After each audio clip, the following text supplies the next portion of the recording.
We created this committee in response to the Supreme Court ruling in the Carter case of February 2015. We felt it was important to provide student insight on the issue, so to have students go through consultations, go through the literature on the topic, to come up with recommendations on physician-assisted death and how it should be regulated in Canada. So we felt it was an important perspective and that we needed to be part of this nationwide discussion that's going on right now. One of the major ethical issues that we're concerned about and that we discussed is striking a balance between the right to self-determination and security of the person.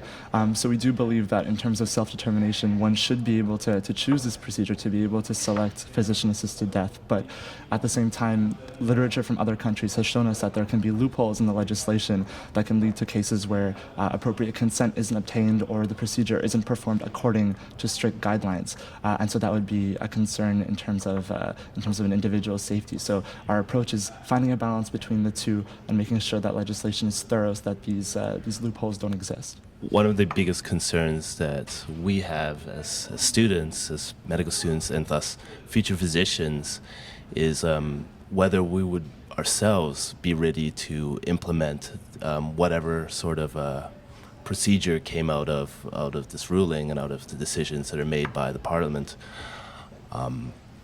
So the biggest concern, I think, is whether how this sort of training would be implemented into our curriculum, whether we would be given the appropriate guidance to be able to, make those kinds of decisions that we would need to make, because this is a very difficult thing to do. I know a lot of students personally do support it, but in terms of actually the ramifications of committing this act is something that's like a whole nother ballgame, and I think a lot of students are worried about whether they would be able to or whether they'll be ready to implement something like this.